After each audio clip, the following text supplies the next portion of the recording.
Muito bem, já estamos ao vivo aqui pela TV Conquista. Empresário e músicos, eu e o Rick Boy da banda Voo Livre da década de 80, da década de 90, quando a banda realmente tomou conta das fora do estado, né? Pará, São Paulo e depois, claro, tocando as festas aqui da região de Pentecoste. Aos cantores do estado do Ceará, do Brasil, Rick Boy, que tem uma longa estrada na noite, diversas bandas no seu currículo, e claro, deixou o seu legado aqui na cidade de Pentecoste, quando esteve na banda Voo Livre na década de 80. Né? Na década de 80, quando 90, Rick, né? 80, 90, finalzinho da década de 80, né? 88, 89, e entrando na década de 90, o grande Rick Boy, que veio proveniente da banda Super Som. Trazer aqui inicialmente o boa tarde, estamos ao vivo, mas bom dia, boa tarde, boa noite, dependendo do horário em que você vai ver esse podcast. Magal, prazer estar aqui ao seu lado. Como diz o título, um encontro relâmpago do Voo Livre, né? Estamos aqui e vamos aproveitar essa oportunidade. Com a gente aqui nos bastidores, a grande artista plástica, a Salete, né? Que é a esposa do nosso Rick Boy. Valber, boa tarde, seja bem-vindo aqui à TV Conquista, ao nosso encontro. Gostaria que você já falasse um pouco, até a gente poder chegar aonde entra em cena o Rick Boy do Voo Livre. Eu gostaria que você fizesse aí um resgate da sua trajetória como músico, desde a primeira banda que você formou, claro, resumidamente, para que a gente possa chegar na época do Carlinhos Paiva e do Rick Boy no Voo Livre. Boa tarde. Carlinhos, uma boa tarde a você. E uma satisfação estar contigo agora. Você trabalhou comigo, né? Veio uma história, mas eu vou contar resumidamente porque a história é longa. É longa. Onde eu comecei. Quando eu cheguei aqui em Pentecoste, eu já tinha ideia de tocar violão, certo? Aí encontrei o meu amigo Andrade, mas ele foi embora para Fortaleza. Então, quando nós começamos a banda, o instrumental, ele era da prefeitura de Pentecoste, na época, né? Na década de 80. Então, pegamos esse instrumento, começamos a ensaiar, mas a coisa não dava certo porque tinha que ter muita força de vontade, eu não tinha as pessoas principais para apoiar a banda, eu tive que sofrer mais um pouco. É tanto que eu fui criticado, que na época eu comecei a querer montar a banda, botar até o nome da banda, Pisa na Barata. Pisa na Barata. Isso aí... Mas é porque tinha uma música na época que tinha esse título, né? Justamente, tinha uma música, e tocava no Pisa na Barata.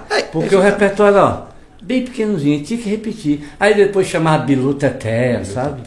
Então, não foi fácil, não tem nada fácil. Quem foram os primeiros componentes da banda? Era você? Era eu, a primeira banda. Marquinho baterista, Chico Salles, que se meteu a cantar, João Leite começou a cantar, o Eduardo da Meninha também começou a cantar, sabe? Foi mais ou menos por aí. Chegou até isso aí. Mas até então a banda não saía do Mas canto. O nome da banda foi batizado pelo público de Pisa na Barata, mas qual era o nome verdadeiro da banda? Os Fantásticos. Os Fantásticos, me lembro. Então era o nome da banda, Os Fantásticos. Mas também não saiu muito não. Porque quando ela se apresentou, que foi na época do show de Calor do Sampaio, naquele tempo era Os Fantásticos. Uhum. Mas ela não tinha um nome, sabe? Como é que essa banda ia estourar? Não tinha como crescer. Então, eu dei uma pausa na época. Aí, quando eu chamei você, que você tocava contrabaixo, na banda lá do São Luís do Pulu, né? Brasil Exporta Som. Brasil Exporta Som. Disse, Valdo, eu toco contrabaixo. Nós chegamos a ensaiar todo dia aqui na Jacaparé, da casa do meu pai, ensaiamos mesmo, falando a verdade. Conhecemos o Cleber Diniz, né? Diniz. Foi uma coisa que foi um encontro, foi muita coincidência de chegar ao ponto. Aí vamos levar a sério a coisa. Quando nós se apresentamos no aniversário da Rádio Vale do Curu, que até o famoso Biapino, né? O saudoso Biapino, disse, ó, você vai se apresentar, Valdo, aqui. Aí foi que a banda estourou, o Nildo cantando música internacional. Aí a coisa começou a andar. Foi mais ou menos por aí. Eu me lembro muito bem que nessa época eu já ia, de vez em quando eu viajava com a Voo Livre para poder tocar um pedacinho da noite lá com o baixo do Evandro, né? Com vontade de tocar, e o Evandro deixava eu dar uma canjazinha e a gente tocava ali um pouquinho. Depois eu fui tocar no Curu, na banda de São Luís do Curu, Brasil Exportação, para estar chegando a aguinha aqui, aí pro Valber.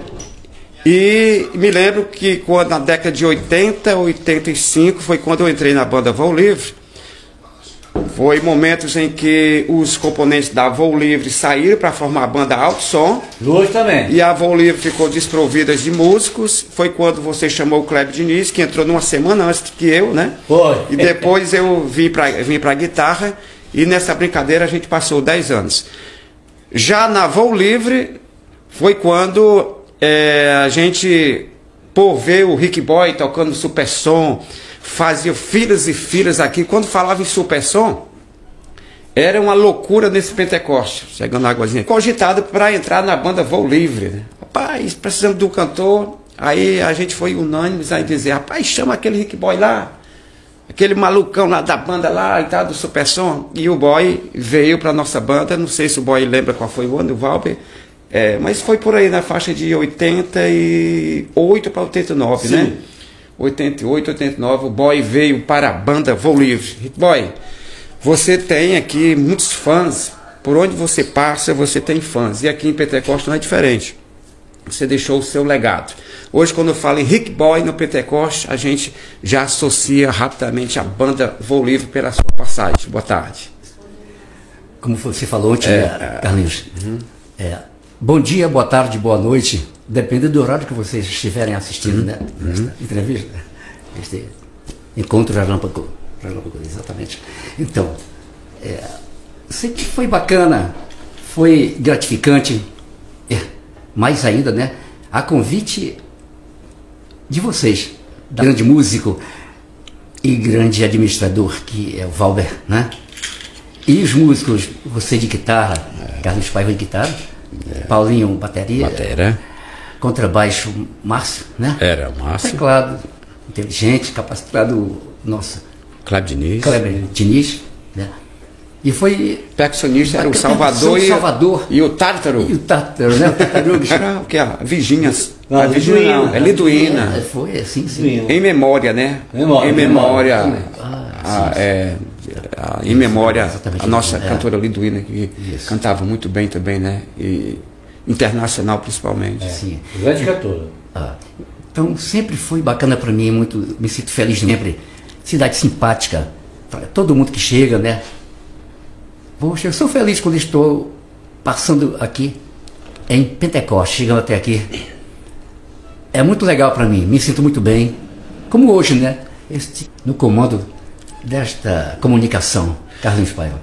Boy, sempre tem uma curiosidade para mim e também para os nossos internautas. Em Cuiabá, como é que foi o início da tua carreira musical, vamos dizer assim, a tua primeira banda, a tua primeira oportunidade? Fala um pouquinho aí, resumidamente, para a gente ter uma ideia desse legado que você vem deixando aí ao longo do tempo. Isso. Então, eu na minha adolescência fui criado com entrosamento com grupos de jovens, né? Do meu bairro que eu fui criado, Jacarecanga, no caso, o bairro Jacarecanga, né? Então,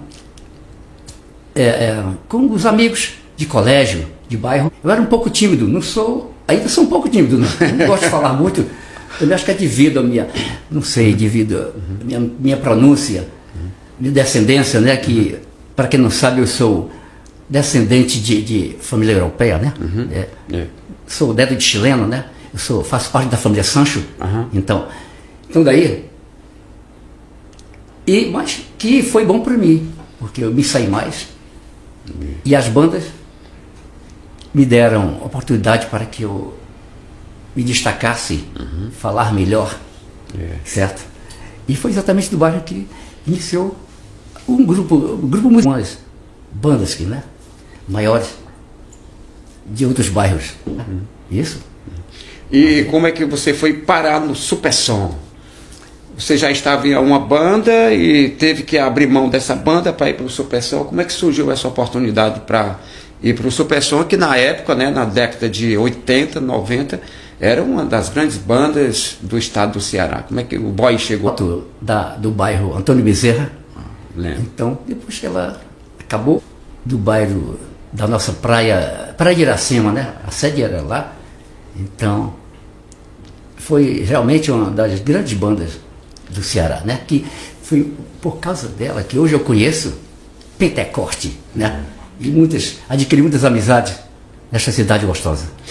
Eu me lembro demais que quando o Supersom, não era, Valber? Dificilmente a gente conseguia uma data. Eu digo assim, os empresários que realizavam festa aqui na época, Juarez, Flávio Carneiro, dificilmente você tinha uma data, dia de sábado da Supersom. Geralmente era um domingo, quando vocês já vinham de retorno, de Sobral, de outros lugares, era que tinham disponibilidade para tocar na cidade de Pentecoste. E era aquela euforia, todo mundo queria ver ali o Rick Boy, o seu parceiro lá que a gente chamava... Como era o nome dele? Do Moreno? Renato, né? Sim, Renato. Aquela turma hoje toda lá em... E o baterista era o Océlio, não? Océlio. Foi Océlio, foi outro Océlio, também. Baterista. Isso, então dificilmente vocês tinham datas para tocar aqui na cidade de Pentecoste, mas como a gente lembra, era realmente lotação ali naquele CSU. O que te traz de recordação especificamente na hora do show ali naquele CSU lotado? Só muita alegria, sabe? E levantar o astral da juventude da época, não é isso? Que rapaz, a gente não esquece nunca, né? Isso era para ver a banda Supersom, Rick Boy. E hoje, vamos dizer assim, musicalmente falando, como você está na noite? Com banda, freelances, como é que está o Rick Boy hoje, atual na música? Atualmente, o que você faz? Eu faço parte de uma grande banda que é do interior do estado aqui, lá de Canindé, banda Outros Toques, certo? E faço parte também de outra que está se organizando, banda WM, de um grande amigo meu, um baterista, Wagner Mendonça. Né? Então, a gente faz de vez em quando um musical. E fora das bandas, eu faço particular, com um tecladista e um guitar, qualquer coisa assim, aniversários, casamentos e tal, encontros nas piscinas dos amigos, né? Dos clientes, das autoridades, do sítio, qualquer pedaço do mundo. É só convidar, né? E, aquele musical nacional e internacional, né? Aquelas coisas boas que nunca...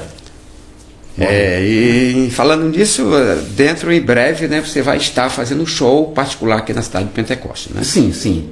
Isso. Por esse motivo nós estamos aqui tendo essa oportunidade, né?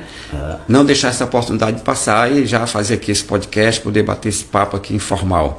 E o Valber do Voo Livre, o conhecido Valber Magal, né? Eu acredito que Magal deve ser proveniente porque você tinha uma semelhança com o cantor Sidney Magal, né? Aqueles teus cachos, altura, o seu modo. Eu lembro demais desse Valber com um pelão lá e tocando guitarra, então acredito que esse pseudônimo tenha surgido dessa época, né? Do Magal aí, mano. Assim, cara, tudo é coincidência. Esse nome de Magal, ele foi criado pelo Garcia. Eu estudava aí no colégio ali, Tabelião, e eu tinha os cabelos grandes para tocar violão, assim, e eu fui jogar na quadra, um futebol lá, e fui, vai Magal. Aí coincidiu com essa história do lado musical do Valber, teve a banda, aí quando eu ia cantar, queria imitar o Sidney, né? Magal, todo teu, aí tinha o Sidney lá, mas tudo passa, né? Mas foi bom. Que até hoje sou identificado com o Valber Magal. Foi bom. É o Valber Magal. Valber, você lembra qual foi o ano que você abriu mão de vez da banda Voo Livre, do som, do equipamento de som, que você inclusive vendeu esse som para um outro rapaz aqui da cidade, que você disse, rapaz, está hora de parar. À noite, o trabalho de ter que deslocar, o translado de som para um lado, para o outro. E o que te traz de recordação daquela época como empresário? Porque eu me lembro que quando a gente foi para o Pará, nós tocamos uns 2 meses, ou foi 3 no Pará, Capanema, Orém, o Boy também esteve nessa oportunidade, né? Salinas, Capitão Poço, nós ficamos em Capanema. Ou seja, né? Quando voltou, a banda se destruturou, você teve a nova geração que compôs ali os componentes da banda Voo Livre, e depois parece que você não quis continuar e acabou vendendo o som. Sente saudade de... fez o certo, vamos dizer assim, ter abrido mão da banda naquela época, poderia ter continuado mais, ter tentado mais? Carlinhos, a questão de continuar, sempre eu tive o lado musical. O lado musical, como Voo Livre, foi bom demais, porque eu não esperava chegar até esse momento, né? Então, com você lá tocando, a banda cresceu, mas é assim, tudo passa. Tudo passa, é verdade. Né? Não tem bom não, tudo passa. Você vê coisa famosa aí, tudo passa. Acontece que realmente ficou assim, a banda ela viajava muito, aí ficou muita responsabilidade. Na verdade eu tive um problema de saúde, pressão alta. Aí eu conversando com o mestre, que ele falou assim, Paulo, eu quero ver quem é que é dono de banda que não tem pressão alta. Então, tu quer ver mais um dia? Eu acho que já chegou o tempo de ti sair de banda, porque é melhor tu vender isso aí que é pra ti. O médico falou isso pra mim, um grande amigo meu. Então eu fiquei assim, sabe uma coisa, que já está na hora de parar. Mas, sinceramente, eu sinto saudade. Se fosse para começar tudo de novo, eu começava. Mas é aquele negócio, né? O álbum aqui está vivo, mas está, né? Chegando lá. Mas estou chegando inteiro, sabe? Em nome de Jesus. Valber, eu me lembro que na época nas bandas, e o Boy também lembra, que nas bandas não tinha instrumento de sopro, e não se usava sanfona, pelo menos na época em que eu tocava na Voo Livre, as pessoas não aceitavam ter uma sanfona numa banda e nem instrumento de sopro. Foi quando veio o grande empresário Emanuel Gugel e resgatou a sanfona e o sopro nas bandas. E você, na época eu me lembro que você não aceitou de imediato ter que colocar uma sanfona na banda e um instrumento de sopro. E na mesma época você teve uma oportunidade de gravar um CD, não sei se era CD ou era vinil, era CD já, né? CD, e parece que você teve uma oportunidade de canalizar a banda com o grande grupo do Emanuel Gugel e ter, sei lá, voar mais alto. E parece que você não aceitou, achou que poderia caminhar com os próprios pés. Você se arrepende, entre aspas, né? Que a gente não deve se arrepender do que a gente faz, mas de naquele momento não ter ido para as mãos dos empresários e a banda ter dado voos mais altos naquela época, porque você teve a oportunidade de poder fazer parte desses grandes empresários e a banda poder pegar uma corona e até ter feito mais sucesso. É assim, Carlinhos. Você recebeu realmente o convite, a oportunidade? Recebi, o Manuel Gugel. Ele conversou comigo e falou para mim, Valber, eu quero ver a banda tocando. Ele falou para mim, eu tenho um negócio para você, diga lá. Aí ele falou assim, rapaz, é o seguinte, você vai ter 10% do valor de todo o contrato. Como eu eu apostei no CD que eu gravei, digo, pô, eu vou ceder 10%, passar aí 4, 5 anos na mão dele e eu não vou sair do canto. Eu entendi dessa forma e eu não acreditava que o forró ia chegar até onde chegou. Foi tanto que ele tocou uma festa aqui na comunidade dos colonos, e tinha uma festa com o Mastur Escolete de São Luís do Curu, foi todo mundo para Voo Livre. Então eu não acreditava. Como a lambada também passou e foi embora. Eu nunca acreditei que com essa forma fosse fazer sucesso numa banda, porque realmente não tinha. Então, o cara, hoje, se fosse hoje, eu tinha aceitado, certo? Mas naquele tempo não tinha como aceitar, porque o meu valor ia ser muito pouco e eu não tive como fazer isso aí. Só isso. Gravou um único CD naquela época, não foi? Foi. E qual era a música, carro-chefe da música? Do CD? O Bicho é Feio? É feio, mas é bom. De autoria do saudoso Zé Raimundo. Zé Raimundo. Violonista, né? Grande Zé Raimundo, saudoso Zé Raimundo. Viola. O bicho é feio, mas é bom, né? Aí um sentido figurado. E fez muito sucesso, inclusive hoje ainda roda aí ainda toca nas plataformas digitais, que é lá ainda, né? A banda Voo Livre. Boy, rapaz, o Boy tá preocupado em ir para casa. Daqui a pouco tem muitos compromissos aí na noite. Mas estamos aqui na TV Conquista, ao lado desses dois artistas, né? Eu também eu me incluo mais aqui na função. Tenho certeza de que pelo o tempo que a gente trabalhou junto, que foram 10 anos, é uma vida, né? 10 anos. Carlinhos, onde anda por aí para nos postos de gasolina, pergunto por você, fazer cadê o guitarrista, o Carlinhos, está em Pentecostes, está trabalhando com o que eu digo, está nisso, assim. Sempre as pessoas perguntam, né?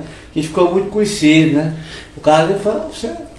Em Sobral, eu me lembro quando a gente chegava em Sobral, né, Valber? A gente tocava nos grandes. Quando chegava a Voo Livre em Sobral, por mais que tivesse BR Som, Agitadores do Som, as bandas grandes lá de Sobral, e a gente tocava nos grandes clubes, Palmeiras, que era um grande clube, ABB, Kart Clube, inclusive nós... Clube? Inclusive nós abrimos show para Roberta Miranda, né, no Kart Clube de Sobral, né, o boy já estava com a gente, passava 2, 3 dias tocando lá na cidade de Sobral, inclusive a gente tinha até a nossa sede, né, resolvemos ter a sede, morar, residir lá em Sobral naquela época.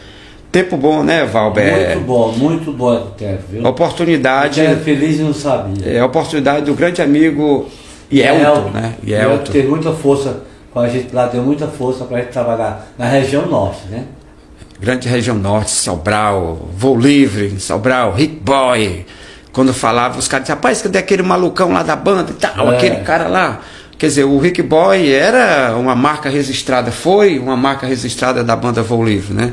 Porque quando você fala Voo Livre, as pessoas já perguntam, cadê aquele malucão lá, aquele cara lá que se garante? Ou seja, tinha o seu público. Quando a banda chegava, tinha alguém que ia lá para ver o Rick Boy, tinha alguém que ia para ver o Carlos Paiva, tinha alguém que ia para ver o Valber Magal.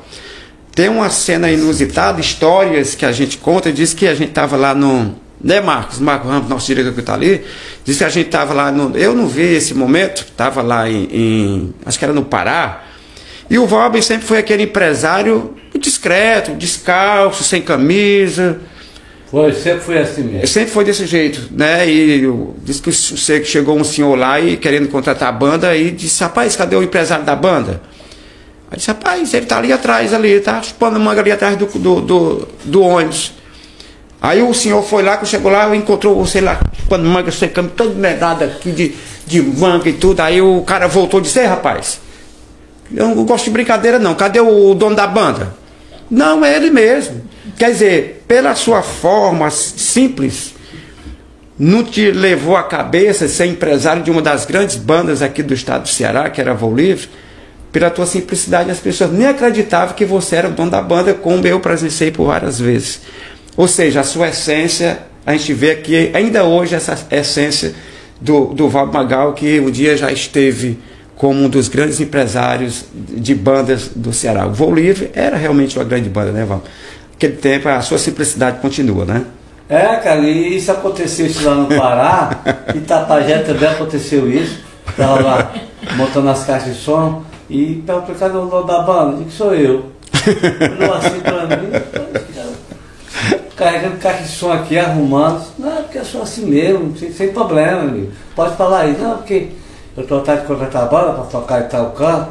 Eu não lembro bem, mas eu disse, não tem problema não. Você aguarde um pouquinho, só terminar aqui eu vou lhe atender. Beleza, o cara lá para mim, você está falando a verdade, mas eu sempre fui assim, eu nunca liguei muito para isso não. Sempre foi assim. Boy, vou morrer assim. Eu quando entrei no Voo Livre, nós tocava a festa e depois ia carregar as caixas para botar dentro do carro. Às vezes tinha uma paquera assim por ali, espere um pouquinho aí, hein? Eu, Cleber Diniz, quando nós entramos na banda, terminava de tocar, a gente ia ajudar os meninos a colocar o som em cima do carro, do pau de arara, para vir embora. Outra coisa que eu toquei aqui, o boy não alcançou. Quando o boy chegou, a banda já tinha ônibus. Mas já é pau de arara, bem antes, a gente chegava nas cidades, era em cima das caixas de som, se segurando sem camisa, em cima das... E era normal, né? As pessoas, aquilo era normal. Hoje em dia as bandas se elitizaram, tem que chegar num grande ônibus. Né? Naquele tempo não. A gente chegava em cima das caixas de som, a gente mesmo montava os sons e à noite a gente estava lá no palco, né? Não era, Val? Você vê, desse jeito aí, Carlinhos. Que tempo. Interessante, até como mudou as coisas, né? Eu lembro, Carlinhos, a gente foi tocar um baile lá em General Sampaio, o Cláudio era o tecladista. Quando eu cheguei aqui, em casa, era por volta de 7 horas da manhã. Eu disse, pessoal, agora vamos começar a desarrumar. Aí o Cleber saiu, tocava, tecladinho, aí fez assim, ó. Olhou assim para as casas, estava no dedo. Moço, cansado. Tá bom, Cleber. A pessoa, o cara passou a noite todo dia tocando. Tem que desarrumar quando chegar. Olha como a coisa mudou. Já você não, né, boy? Você já, quando você entrou no Super Som, a gente vê que era uma das grandes estruturas que tinha, tanto de instrumentos, já chegava em ônibus, né? Você, acredito que você não tenha passado por isso que nós passamos aqui no começo da Voo Livre, né? Já você... Porque as bandas aí, quando o boy chegou aqui, cara, quando o boy chegou para cantar, ele já veio na Super Som, que é do Wellington, né? Já vinha de ônibus, já tinha o alta tensão, já tinha. Tinha o passaporte também, né? Todas as bandas já tinham ônibus. Todos tinham ônibus. É isso que isso nos inspirou a comprar o nosso. Nós ajudamos a pagar o ônibus. Nós tocávamos 4 final de semana, um final de semana o dinheiro era para pagar a prestação do ônibus. Justamente. Que beleza. A banda era realmente. Mas para ser uma banda do interior, nós, Ricardo, motorista, está dirigindo. Saudoso Ricardo, né? Saudoso Ricardo. Eu conheci o Ricardo ali como Bigu, né? Na alta tensão. Alta tensão, veio da alta tensão. Morou em Petrópolis. Tem umas pessoas já entrando, como não foi anunciado o nosso podcast, mas tem alguns internautas aqui que estão curtindo, rapaz. Tem a Rosimeire Pereira, a Tchel, cantora, eu nunca mais ouvi falar nela. Tá aí, Alzenir. Faleceu, né, a Tchel? Faleceu, tá com uns 8 meses mais ou menos. Teve um problema de saúde e não deu para. Conheceu a Tchel? Conheceu? Sim. O boy cantou com ela lá dela. Ele trabalhou com a gente aqui, né? Foi. O boy chegou a cantar. É verdade, É a grande Tchel, né? A Tchel que deixou aqui, tá aqui o legado, né? As pessoas, né? As pessoas aqui, né? Ratificar isso aí. Aqui quem tá, olha aqui, rapaz. O Matinho, Matos Maio Cruz, nome artístico. Valbe, que bom. Tem aí a gente. Não sei se ele tá morando aí aqui perto do Metrópole, no Picuí, tava morando. Sim. O Matinho, não tocou? A Explosão da Jovem Guarda. Explosão da Jovem Guarda. É o Matinho. Foi. Pronto. Explosão da Jovem Guarda. Foi sim. Tá aí, rapaz. Aí tá entrando aí na nossa live. Matinho, aqui como diz o título aí do podcast, aqui é no improviso, né? Relâmpago, como disse o boy, né? Para poder ficar guardado. Bom, eu acho que esse bate-papo amistoso aqui com esses dois músicos profissionais. Valber, se você tiver alguma coisa a acrescentar, claro que repentinamente a gente vai ter o capítulo 2, 3 e 4, dependendo aí do tempo, da disponibilidade de vocês. Queria agradecer, sei que vocês vão já para Fortaleza, para outros compromissos. A dona Salete, que é artista plástica, também está ali. Belíssimos quadros, belíssimas pinturas, né?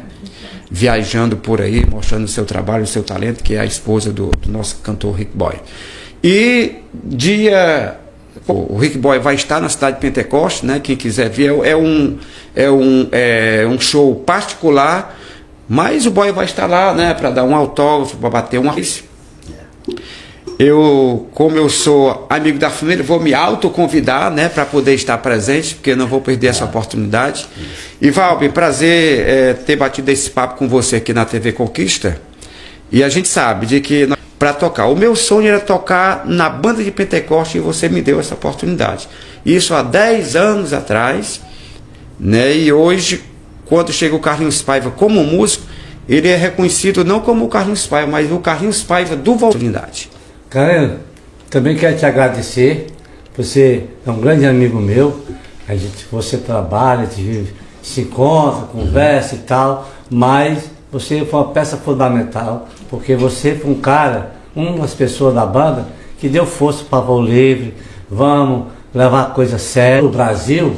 Então, eu só quero agradecer pela oportunidade de conhecer um pouquinho da história do Voo Livre. Parabéns para você e a todos os ouvintes. Valeu aí, viu? Pronto, Rick Boy, cara, prazer rever. Eu sei que você veio a Pentecoste. Sempre que você vem a Pentecoste é uma alegria, porque aqui você construiu amigos, né? Inclusive, eu me denomino como um grande amigo seu, porque sei do grande ser humano que você. A gente realmente é irmãos, né?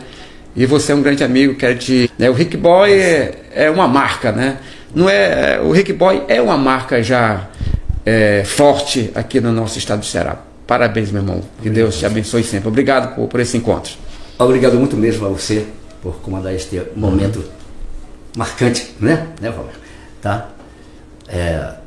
E agradeço a todos vocês que estão ligados nesta entrevista, nesse momento. Tá?